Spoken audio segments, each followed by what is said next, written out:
Hey guys, my name is Shazone and welcome back to the Pregnancy Diaries, where this is like a bi-weekly slash tri-weekly slash whenever I get to it video series that I do, just updating you guys about my pregnancy. And today I'm actually 25 weeks and 6 days pregnant, so every Sunday, because today's Saturday, every Sunday my week changes. So I figured instead of saying doing my 25 weeks, I'm just going to do 26 weeks since tomorrow will start 26 weeks. So I have about 99 days left until my due date, which is August 24th. Let's see. Where is that thing that tells me? Okay.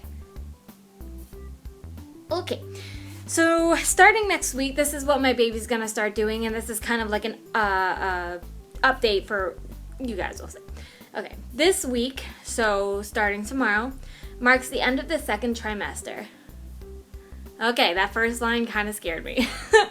Babies who were born between 27 and 32 weeks have a good chance of survival. 80 to 95% of the babies survive depending on the week of gestation, the mother's health, the reason for premature labor, and the quality of your medical care received. So that's better news than the first line. So that means, so now even if I run into complications, which I've been fine, that even if I was to give birth now, like that's a big percentage of survival, like 80 to 95%. That's pretty damn good. Your baby is beginning to enter a very active phase in its cramped quarters. The amniotic fluid has decreased, which means you'll feel every movement of your baby much more than ever before. She'll be practicing the sucking reflex in order to prepare for breastfeeding, which I do plan on doing. And I can do a whole video about like why I'm doing that if you guys want, but I mean, even after the baby's born, if you want me to give like you an update for like new mothers who are kind of like scared about breastfeeding, I don't even know much about breastfeeding, like how it's gonna feel, like how it kind of like affects you and stuff. So if you want to see that video for new mothers, I can do a video about breastfeeding once I start it if you really want me to, but you gotta let me know if you want me to. Her neurons and brain tissues are developing rapidly, and the brain waves are working like newborn brain waves. Even though your baby's skeleton is completely developed, the joints are not yet connected. If you're carrying a boy, which I'm not, but his testes will have finished their descent at this point. Her immune system, liver, and lungs are continuing to develop and prepare for function on their own, and her tiny eyelids have begun to open, and retina something began to develop. So basically that's beginning next week.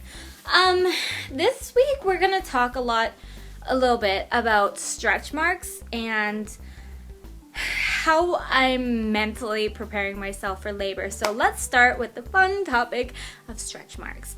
I have gotten some. I have not gotten any on my stomach. Ooh, I'll do a quick belly shot for you guys because I know you guys like to see this. So excuse my Cookie Monster pants. I got all comfy and I'm getting up for you guys. Oh, goodness. But as you see, this is where I'm at 27 weeks. So stretch marks have started to develop. I got them on my boobs right here. I haven't gotten any on my stomach yet, none on my thighs, nowhere else besides right here. And they're like a deep, like prominent purple, like they're purple. Ow, just punched my ring. They're purple, and I'll give you guys kind of like a suggestion on how to kind of try to minimize stretch marks. Now this isn't gonna like prevent stretch marks, but it's definitely like I feel like I would have a lot more and they'd be worse than what I have if I hadn't done this. I have a different container, but I couldn't find it, so this is just a mini package. In here is cocoa butter. You can get this, I think, at any drugstore. I picked mine up at Walmart. I don't remember how much, but it's a big tub and I've used very little. But I put it on my boobs every night, my stomach and my thighs every night and every morning.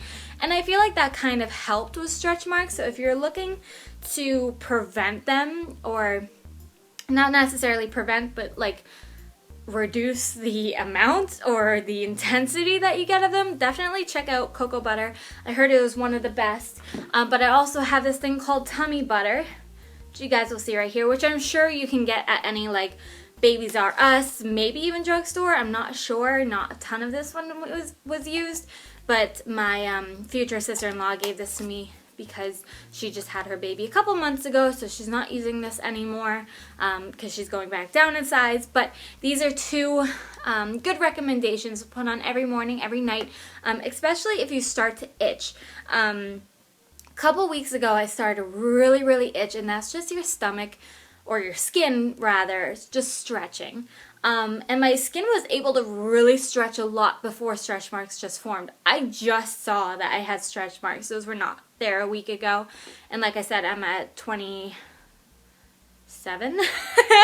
I'll be at, no, I'm sorry, 26 weeks. So I'm almost there. You only have to get to 40 weeks. Like that's pretty much like the full-time pregnancy. Some people don't know that. So when I say like 26 weeks, they're like, oh yeah. No idea how pregnant you are.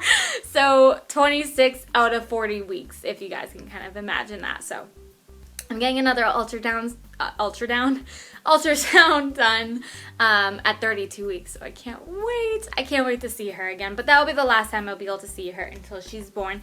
So like I said, these are the two lotions I've been using for stretch marks. Have been coping with stretch marks. Like I said, it's only been a week. Some women have had them, you know, since they were my age, and now they're 50 and still have stretch marks. I mean, it depends on every different person, but how I look at it is I was actually upset when I saw the stretch marks. My fiance actually pointed them out, and I was like, what are you talking about? And I looked, and I was like, oh my God, like I actually cried. Because it is a depressing thing to see your body start to stretch and start to change, and stretch marks are like scars. And I know there's definitely creams out there. My mom recommended me putting on like a scar cream, but just to the stretch mark area to try to reduce, you know, color. Color will fade over time, but just try to get them to kind of try to close back together. They'll never completely go away. So I was upset about it, just like I was upset when I first found out that I was pregnant. Not because I was pregnant, but I was like, I worked so stinking hard to get the abs that I had. Like I genuinely had like, not defined, but I had abs. I was very toned. I had been going to the gym for months on end, working my butt off like every other day. I was very upset. But then once you kind of process that and can kind of get over it, you realize that's actually like a beautiful thing. Like this is my body creating a person, and if I have to give up, you know, like flawless skin. My skin was never flawless, but we'll just say flawless.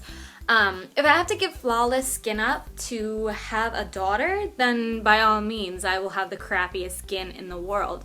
It's just a matter of just processing that and just accepting that that is such a natural thing, and I will never ever be embarrassed of my stretch marks. Like that is like my way of saying I went through all this. I have a daughter to show for it. Like whatever, I'm over it.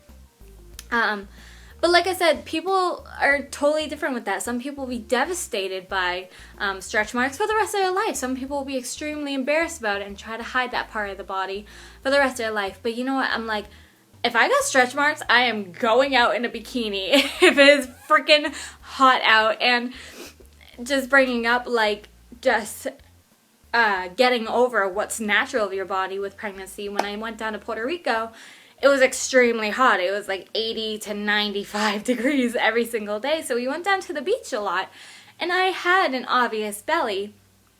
And I was like, it is too damn hot for me to not be wearing a bikini. So you know what? I went out in a bikini and I rocked it. I did get looks. I don't know if they were like negative looks or like, is she fat or is she pregnant? I don't really know. But I was kind of getting aggravated with these people who, there was like 3 girls, but they were older girls. They were older than me. There was 3 of them with like a group of people. It looked like a big family or something. And I kept like seeing, like, you know when you can wear sunglasses, like sometimes you can't tell if people are looking at you. Like I was looking right at them, but I had sunglasses on, so I don't think they knew, like could tell. But they just kept like exchanging glances and like whispering to each other, and it was just kind of more annoying. It's like, what do you have to say that's bad about me being pregnant? You know, it was just kind of annoying, but it wasn't like hurtful or embarrassing. It was just kind of like, can you stop staring at me? Thanks. But that's just a little bit about stretch marks. So yes, stretch marks have begun forming. So if you haven't gotten stretch marks yet and you're pregnant or thinking about getting pregnant or anything, this is, I think, about the time that they should develop, at least developed for me. Okay, so the next thing I'm going to get into is medication, the fun thing. I haven't talked about this, I think, at all about throughout this entire pregnancy diaries, and I completely forgot until I grabbed something, which is right next to my medication. But prenatals are all obviously recommended throughout pregnancy, and currently I have the these prenatals. Ooh, that was weird. I touched the lotion. I was like, what did I touch? These prenatals, they just look like this. I just got these, I think, at like, I'm sorry, my nose is really itchy, at like Walmart. I don't remember for how much, but you take these every night. And it's recommended you take them at night because they can kind of make you feel like drowsy or nauseated. So I take these at night, but I can't swallow pills. I have to physically like crush them up. So it's a lot harder for me to take them at night because I'm like, it sounds really lazy, but I'm like, that's the extra work. So I'm definitely gonna like put these aside right now or like give them away or something to a new mother because I really liked they have like gummy ones. They have a lot of different ones, so it's not just like these pills. You know, they have the gummy ones that I really liked, and you take 2 a night, which I was like, okay, I'll take 3. They have ones that I heard that tasted like, oh, I thought that was an ant. It was like a little, okay. There's ones I heard like taste like green apple Jolly Ranchers, which I wanted to find those so bad because I love those. But definitely if you have trouble with pills, there are different ways of taking prenatal, so don't worry about that, but currently this is what I have. Also, I don't know if these come in gummies or not. I don't know how else you take them. But these are iron pills, which is also, it's an important thing to take while you're pregnant. A lot of doctors will recommend this. So on top of one prenatal, I also take an iron pill. And I just crush them both up on the counter and like put them in a spoon. It looks kind of like I'm smoking crack every night, or snorting crack, I should say, or whatever, cocaine. No, crack, right? I swear I don't have a crack baby, but I just crush them both up. You put them in my mouth and swig something back, and that's the easiest way to take them, other than putting 2 things in my mouth at different times. The last thing I want to show you guys for this week, is this book that I recommend. My mom got this for me, and a lot of people read What to Expect When You're Expecting, and it's just like all text. I'm a kid at heart, and I like me some pictures. But this is it's just colorful. It's just happier. It's more friendly. I don't know. And then like right here, I actually opened up to month 6, but they have a lot of important information for every single month, like what to expect. They have, you know, like did you know? So like, let me see. So like, okay, example, month 7, which is week 27 through 30. So next week I'll be on month 7. It says like, did you know the marrow in each of your baby's bones is producing red blood cells? In adulthood, this changes and is produced in just a few bones. So it's just kind of like random facts, but there's also a section, I think after each chapter, that says, yeah, actually right here, Dad's Survival Guide. So it doesn't just have stuff for the mother, but it also has stuff for the father. Basically, you know, like what to expect when the baby's coming, again, what your baby's doing right now, how to cope with the mother, as bad as that sounds. You know, just kind of like this will tell them like this is what's going on, with your baby's mama's body. Get your crap together. But no, this is, they have like a lot of like do's right here, do's and don'ts of just random things you might not even think about. So I just really like this book, so I highly recommend picking this out. And I don't read it all the time. I'll just, if I'm on month 7, so on week 27, I'll pick up this book again and read all of month 7. TJ doesn't read the father's tips, I just do, because I always tell him what's going on in my body anyways, but if I find something in there that might be helpful, because I know he's not a reader, like he won't ever just pick up the book and read it. If I find something helpful that I think he'll, be able to use, then I'll let him know, but personally, this is a great book for me.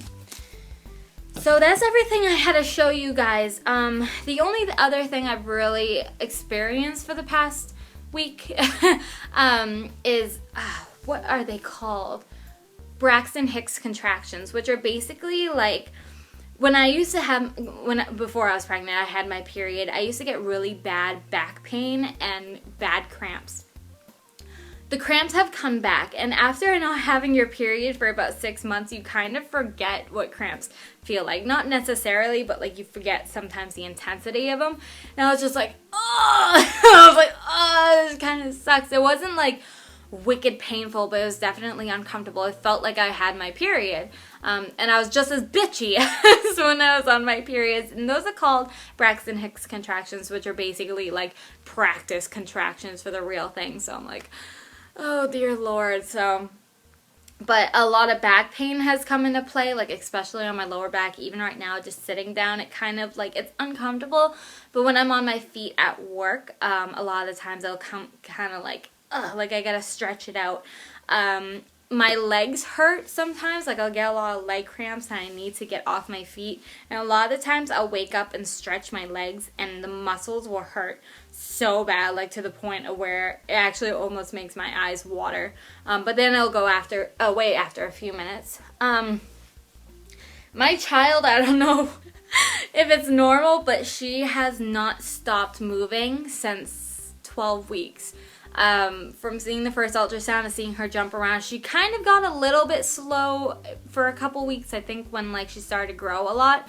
But now she has not stopped moving. She's constantly kicking me day and night. I have a little acrobat in there. So it's kind of cool to feel like her like kick. Like they're not like strong kicks, but you can definitely feel like a little like thump in your stomach. But like when she'll stretch, what on earth? I like blew a bubble with my mouth. When she stretches, she'll like, move her arms up and then like her fist will like punch my ribs. So I'm like, oh, this isn't fun. So I've felt a lot of her kicking, but it's cool because when I'm around people, I'll be like, oh, you want to feel my daughter kick? And some people are like, no, thank you. But most of the people are like, yes, yeah. And they're so like intrigued by it. It's such a cool thing. But I think that's everything I had to update you guys on with the pregnancy. I don't know. I was actually thinking, like, right before I recorded this, you can see some stuff in the background. This is for next video I'm going to record. So if you see this video and then the next video, why I'm dressed the same and why it's the same, like, stuff is because I'm filming 2 videos at once. What was I saying before that? I don't know. Oh yeah, I was thinking before this video whether I want to turn on the camera when I go into labor. And like I said, like I've mentioned this before, like not necessarily in the labor room, but like how I'm feeling on the way to the hospital. But I'm not sure if I'll be like pissed that a camera's on me, so I'm not really sure about that. Plus I don't even know if it's something you'd want to see. It would be kind of like, oh my gosh, she's in a lot of pain. So I don't know. I've gone back and forth with that. I don't really know. But anyways, guys, until hopefully I'll record sometime next week when we're actually on. Actually, I lied because I just did week 26. So I will see you guys in a week when we are on month 7/27 weeks / oh my god, she's almost here. Thank you guys so much for watching. If you enjoyed, please leave a thumbs up. You can also subscribe so you don't miss out on any new videos. Also, my Twitter link is on my channel, which I usually update and let you guys know when videos come out. Also, my Instagram link will be down below. I don't post that much, but it's still fun to see my daily life, I think, maybe. Okay, I will see you guys later. Thank you so much for watching. Bye.